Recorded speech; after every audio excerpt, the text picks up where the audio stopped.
Good afternoon, everyone. My name is Michael Tansey from the Canadian Council of Ministers of the Environment. I'll be moderating this afternoon's news conference. Bonjour, mon nom est Michael Tansey avec le Conseil canadien des ministres de l'Environnement. Je vais présider la conférence de presse cet après-midi. We're joined today by a number of journalists who are on a Zoom call, in addition to the journalists that are present here in the room today.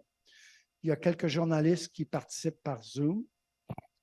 The host minister and current president of the CCME, David Piccini, Ontario's Minister of the Environment, Conservation and Parks, will open the news conference with a statement. Other ministers will also have a chance to make a statement as well. David Piccini, le ministre de l'Environnement, de la Protection de la Nature et des Parcs de l'Ontario, ouvrira la conférence de presse par une déclaration. For those of you on the Zoom call, we have 8 ministers in the room. Il y a présentement 8 ministres dans la salle. For those of you in the room, simultaneous translation is available. Please feel free to pick up a headset. There will be a question and answer period following the opening statements. We'll allow one question followed by one follow-up.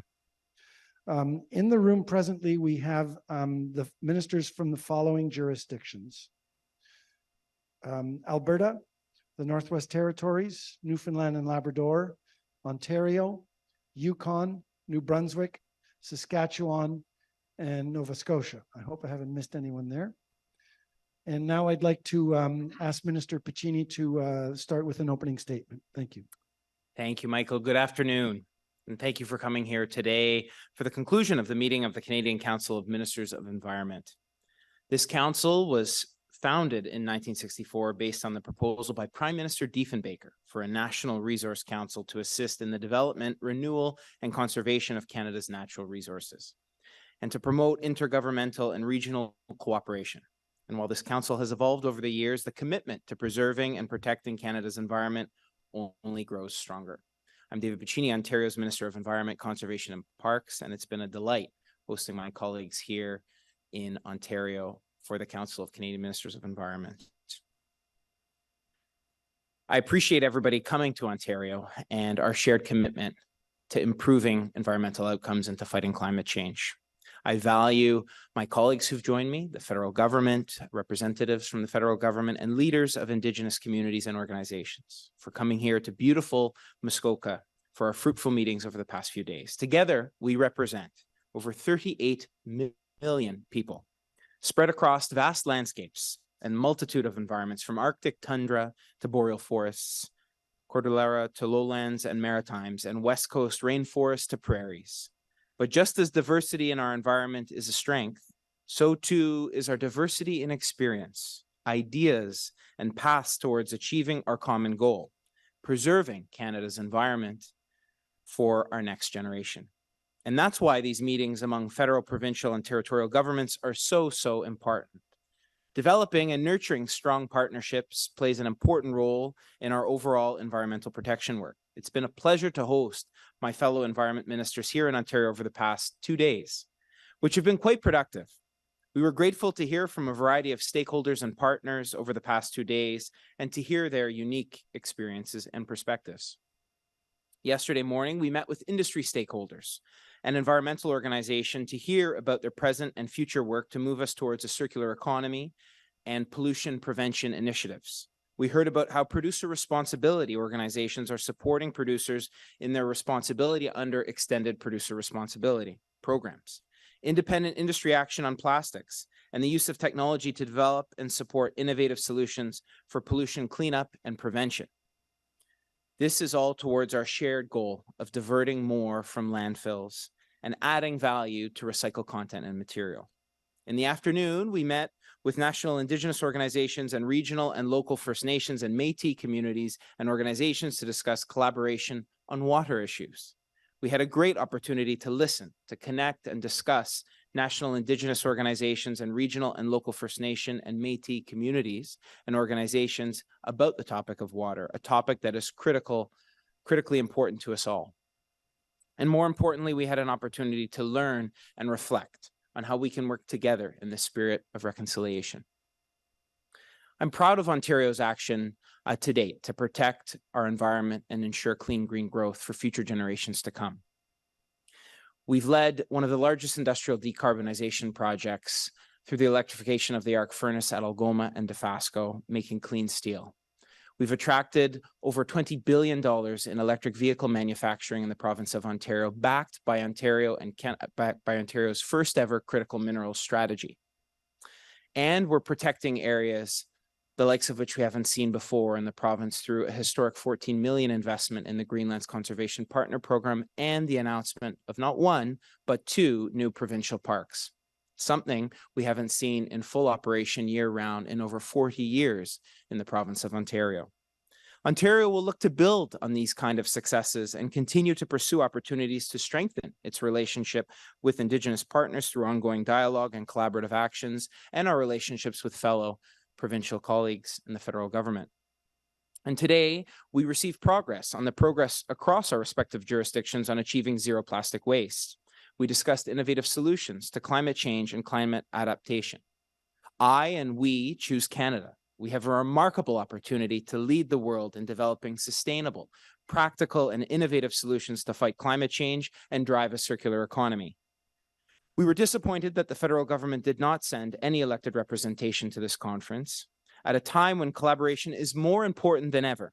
We choose Canadian-made solutions, extracting critical minerals needed to support EVs and batteries, the clean energy needed to power tomorrow and reduce emissions worldwide, clean steel and cement, and the need for construction today and tomorrow to build our resiliency, building critical infrastructure needed to adapt to become more resilient to extreme weather events.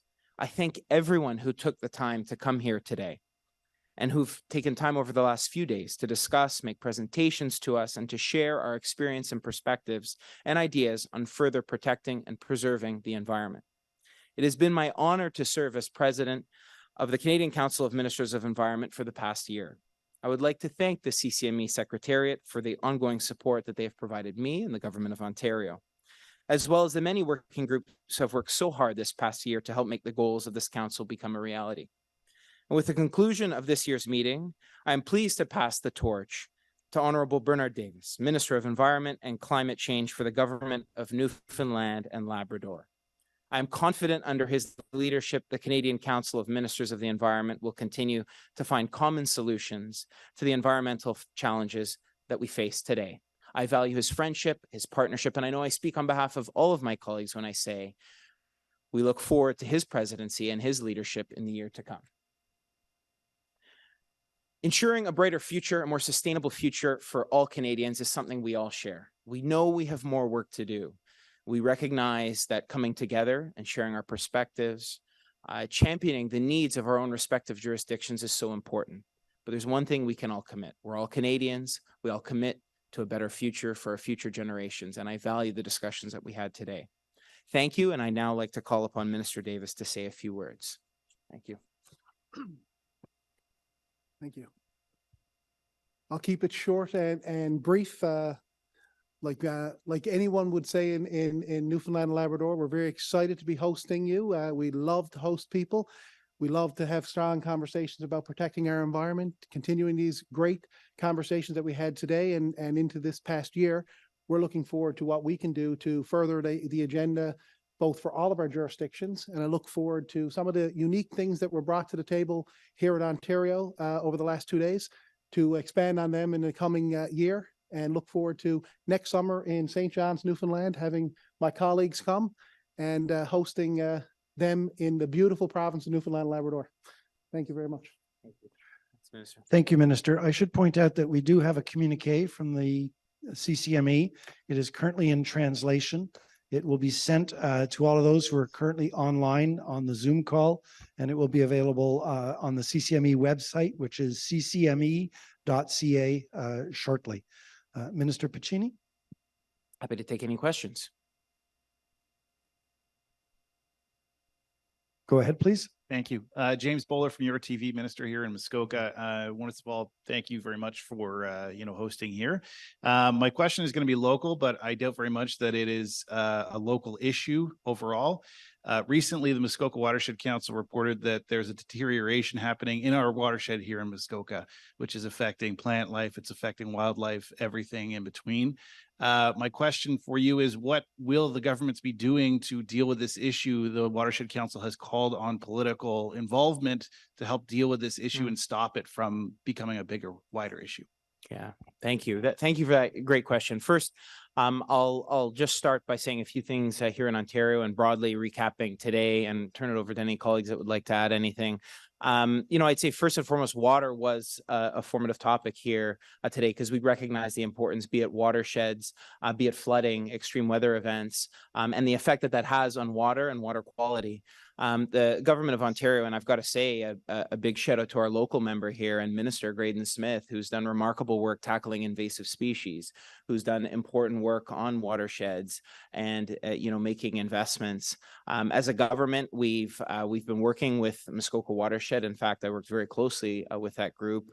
We recognize that building infrastructure for tomorrow helps ensure better water quality. I mean, we've been laser focused, Premier Ford and our government, on investing in the critical infrastructure we need to support growing communities. That means addressing aging infrastructure that through bypass overflows, things like that are resulting in excess phosphorus. We've launched the largest ever phosphorus reduction initiative in Lake Simcoe, for example, in Ontario's history.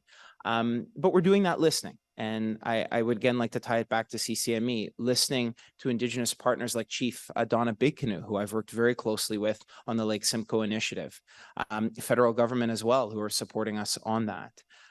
So that will lead to better water quality. Our Canada-Ontario agreement as well is a key piece. That's of course more in the Lake Ontario watershed, but you mentioned this is an issue that affects us all, and you're right, it affects all of the communities living on Lake Ontario. And finally, I would say, I think we all recognize the need for infrastructure to build adaptation and to fight adaptation and resiliency to the effects of extreme weather events.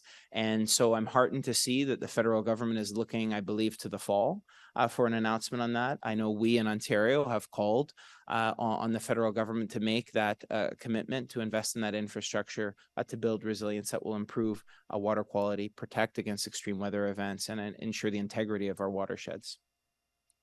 Follow up? Yep. Recently, over the past few months, here in Muskoka, we've experienced quite a bit of smoke. Very concerning for a lot of local residents. Again, not specific to our area, but quite a concern for this region. Through your discussions, how do you foresee this moving forward? Is this going to continue to be an issue? And what are your governments doing to protect us from this? Well, first and foremost, I'd like to thank the men and women who fought the fires all across Canada. I mean, we've seen a remarkable global effort welcoming firefighters from around the world. So I'd like to thank them for their bravery and the work that they do. I know many men and women in my own community came up north to fight the fires, and it's actually been more severely felt in other provinces. But in Ontario, we're taking action to combat the fires in the north. I know an investment of over 130, I believe it's $137 million this year, more than last year, that the government's investing. We've launched obviously emergency preparedness strategy under Minister Sarkaria, and are working actively, not only just in Ontario, but at the FPT table across Canada on emergency management and preparedness. And I think taking a step back, we recognize that we're seeing more of this, and that's why we have to work with industry to decarbonize. We're doing it. You can't leave them alone. You have to work with industry. For the first time ever, Ontario was proud to bring industry to the table here at CCME, something Premier Ford and our government have been laser focused on doing, because you can't do it without industry. And we're leading. We're leading on clean steel. We're leading on EVs. We're leading on critical minerals to support electrification, taking us off more fossil fuel dependent sources, and building resiliency as well. And that means emergency preparedness. That means empowering local communities to know what to do. And we're having that national discussion. So I don't know if, again, colleagues, anyone wants to elaborate a bit more on that? Thank you. Thank you for the question. Thank you. We'll now turn to reporters who are online. Media who are online will have the chance to ask a question and a follow-up question. And interpretation is also available online. If you need to, you can go to the bottom of your Zoom screen, click on the globe icon marked interpretation, then select your language. Et puis, évidemment, vous pouvez parler dans la langue de votre choix. If you wish to ask a question, raise your hand online. And I believe David Thurton from CBC News has a Hi, question. So David, if you can please proceed. Hi, yes, thanks for facilitating us who are not present in beautiful Muskoka to ask these questions. I guess I want to talk about what scientists are saying today. Today, they're saying that July is projected to be the hottest month ever since we've been keeping records. They say that this is a sign that climate change is here upon us. The UN Secretary General said it's no longer global warming, but global boiling. And they also say that, of course, what's causing climate change is emissions. 90% of those emissions comes from fossil fuels. So how does the CCME or maybe even individual ministers feel about calls globally to phase out fossil fuels and the push by the federal government here in Ottawa to phase out unabated fossil fuels? Well, that's a great question. I think maybe a few other colleagues will have a few things to say on that. But first and foremost, I think what is a positive here is that regardless of political stripe, leaders from around Canada gather on an annual basis here to discuss our shared commitment to fight climate change and to ensure a better future for future generations to come. But what does that look like? I mean, we had a very robust and engaging conversation with Indigenous nations who are here today, yesterday, I should say, on improving water quality across Canada, working with Indigenous partners on that. We talked about working with industry. You mentioned industry, obviously transportation, a big issue in Ontario. And I know across Canada, we're seeing historic investments into public transit. In fact, in Ontario, we have made the largest investment in public transit in Canadian history. For too long, we talked about transit. And if you want to talk about transit, there's other parties one can vote for. But to invest in transit, Premier Ford and our government with the Ontario line, a two-way all-day go, we're making historic investments there, working with industry as well. Driving industry out and impoverishing generations of workers is not a solution I think we all recognize is tenable in Canada, but working with industry, we've seen clean steel, largest industrial decarbonization. That is tangible emissions reductions. Ontario is, of course, on track to meet our targets and is leading Canada in GHG reductions. And, you know, finally, I would say, again, on transportation sector, actually building, it's an opportunity. We see this as an opportunity. With Ontario's first ever critical mineral strategy, we're working in partnership with Indigenous nations in the North, reclamation projects, investing in the skilled trades, tomorrow's workers. I mean, when you have a job in the trades, you have a job for life. And we're actually building the EVs right here in Ontario. The broader supply chain effects of that are being felt across Canada. That's a good thing when we're manufacturing the solutions we need to fight climate change right here in Canada. So I'm really proud of that. You know, I think we want an active partner in the federal government. It's regrettable that the minister wasn't here. We'd like a lot of the commitments we're hearing to not be made on foreign soil, but made with Canadian provinces at forums like this. And so we'd value elected representation here, but I'll turn it over to colleagues to maybe say a few words. Thank you, Minister Piccini. I think that was very well said. From the perspective of Nova Scotia, I mean, there's a lot of innovation that's taking place when it comes to climate adaptation. And look, whether it's wildfires in the Northwest Territories, flooding that's recently happened in Nova Scotia, every province and territory in their own way are adapting to the realities of climate change. And there's incredible innovation that's taking place. And just to highlight some of the things that are happening in Nova Scotia, I mean, we have 50% of our emissions are from industry. We've put in place a new output-based pricing system to hold large industry accountable. But we're also driving innovation, and you're seeing that in the development of green hydrogen, a new emerging sector that's going to be a game changer, not only for climate change policy, but for the economy of Nova Scotia. And certainly you look at, just the 8 onshore wind projects that have recently been approved in Nova Scotia. This is going to provide to thousands and thousands of Nova Scotia homes clean, renewable energy. And the vast majority of those approvals for those onshore wind farms involve Indigenous communities being involved in that. Obviously, there's a lot more we want to do, and we need the federal government to work with us on that. The incredible potential of the Bay of Fundy, we need federal partnership on that. And certainly the federal government is aware of that. So in summary, look, every province and territory I've seen here over the last 2 days is doing incredible things, doing everything they can to support their residents and to work with the federal government and to call on the federal government to work with provinces and territories to ensure we have strong, resilient infrastructure.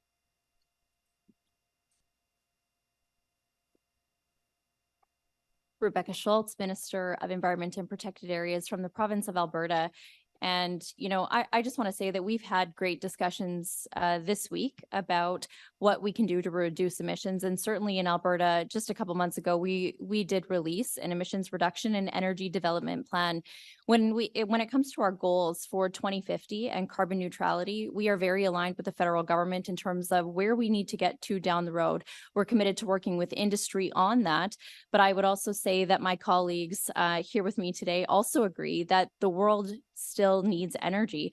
And we have an opportunity right now, yes, in Alberta, but right across Canada to be leaders in emissions reduction and sustainable energy development. I think that this is an opportunity for us to lead worldwide. We do have a tier fund. This is where we have a levy for heavy emitters, and we reinvest those dollars into technology, innovation, and emissions reduction. And we're starting to see amazing things happening in the energy industry. And so we're committed to continuing to support that energy industry. We want to see it be sustainable for years to come. And we know that part of that is also about reducing emissions, and that's what we're working with industry to do. David, did you have a follow-up question? Yes, I did. I want to just go back to something that you said, Minister Piccini, about Minister Guilbeault not attending. Of course, he's in India. What were you unable to achieve at this meeting because the minister didn't attend? I think that would help Canadians understand why you're so disappointed.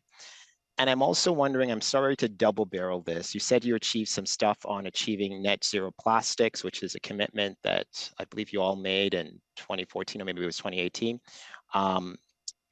What's the update on that? What can we tell Canadians about what was tangibly achieved? So if you can answer those two things, what were you unable to achieve with the Minister Guilbeault not being there, and plastics, what did you tangibly achieve there? Yeah, it's a great question. Thanks, David. So I think first and foremost, looking people in the eye and being present around the table is so important. We recognize, you heard from a number of my colleagues already, that decarbonization and the future needs Canada, needs our solutions. We are developing SMRs. We are building electric vehicles of tomorrow. We know that duplications in the assessment process and challenges in delays risk those Canadian solutions. And I think, David, after years in which we were on Zoom and didn't have that face-to-face, I welcome the opportunity to meet the new deputy minister and have discussions. And we had good discussions, and nothing beats face-to-face having those discussions. I know, all of my colleagues very much know that Canada is a vast country. You've got different priorities from coast to coast to coast, from oil and gas sector to critical minerals, to wind, solar, etc. And I think everybody has unique challenges. We are a very vast nation. So being around the table to hear those challenges and to ensure jurisdictional jurisdictional responsibilities are respected and that we're working together. I think it's important that everybody's around the table. It would have been nice to have had an elected representation here, but that doesn't stop in our commitment to working with the federal government. We have many good success stories that we can build on, like in clean steel at Algoma and Dofasco, like in the historic electric vehicle investments that we have, but we have to be cognizant of the fact that those historic investments in EV manufacturing aren't cut off at the knees by not, extracting the critical minerals we need to support the batteries for electrification. And I think there's a lot of ongoing discussions about that now. And, I always like to see my federal counterpart in person. So, never like to miss an opportunity to sit down and have meaningful discussions. That's all. On the plastics piece, David, sorry, I just realized I didn't answer that. EPR was a big focus here today, extended producer responsibility. Obviously, Ontario launched EPR. We've committed to one blue box. I mean, the various blue box systems across, I would have an easier job picking up 5 or 10 multiple different languages than I would have understanding the variety of blue box programs around Ontario. The good news, we have one standardized blue box program now. Municipalities are transitioned and have transitioned past tense already. So that's really, really exciting. We're going to recycle more. And we saw some solutions, but we have to make sure that the regulatory regime and that plastic labeling requirements, which we've seen at a federal level, don't actually cut us off at the knees for some of the innovation we've seen. Alberta brought an amazing technology, and I'll turn it over to that minister to explain a little more. We just have to have that national discussion to make sure we're harnessing that innovation to ultimately reduce plastics waste. And we heard from Christopher Hilkeen from Pollution Probe about the largest plastic capture initiative of its kind, which is happening right here in Ontario on our Great Lakes. Yeah, just to follow up, we did in fact talk a lot about plastics. And I think the concern from the provinces and territories is making sure that federal legislation and regulations make sense and are not inadvertently actually hindering what we want to happen, which is innovation in this space. In Alberta, we have the example of Calgary Co-ops and an exceptional entrepreneur from Leaf Environmental Products, Jerry Gao, and he saw this challenge where, we're moving away from single-use plastics, and he thought, I'm going to come up with a solution for that. And so he developed a plastic bag, or a replacement, for a plastic bag. This bag is not plastic. This bag is fully compostable, and this bag is also banned by the federal legislation that's in place right now. And I think, that is one example where I think sometimes we want to make sure that federal legislation isn't inadvertently hampering or hindering really innovation in this space. And so that's one example. It's something that the federal government has said that they're going to look at. And it's just another example of the types of concerns that provinces and territories were bringing forward this week. Thank you. We had a question from Dana Roberts, who had her hand on, but she's since dropped it. Dana, did you have a question that you wanted to ask? Dana's from CTV News.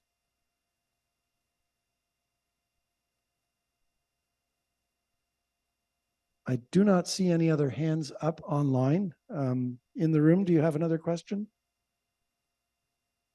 Okay, well then I guess that would, David, did you have another question that you wanted to ask? Yes, no, thank you for outlining the whole plastics thing, but just coming back, that just what was achieved, I'm still not clear. It sounds like there's still a lot of discussions happening. If that's where we were at, thanks, just mention that.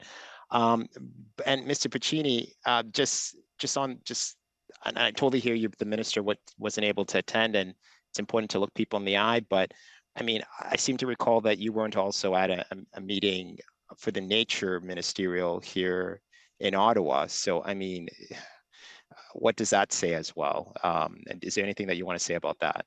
Mm-hmm.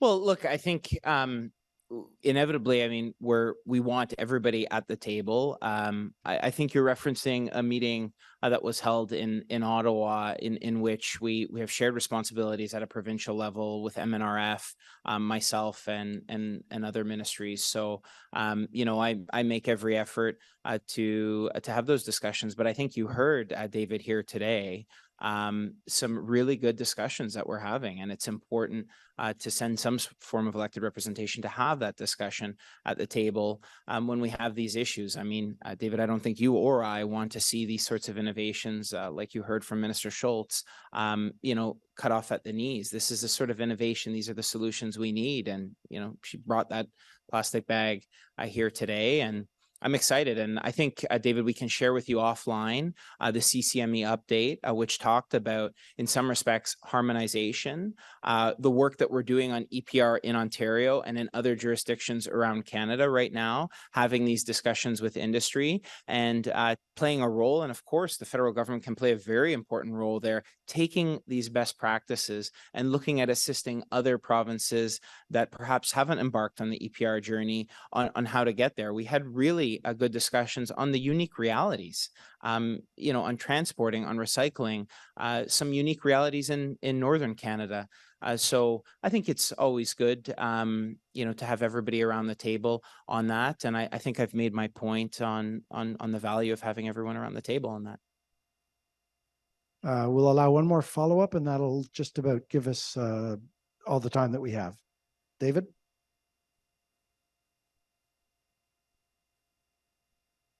Okay, thank you very much for Thanks all. your participation.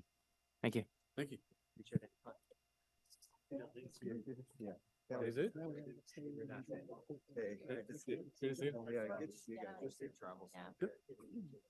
Good to see you. Good to meet you.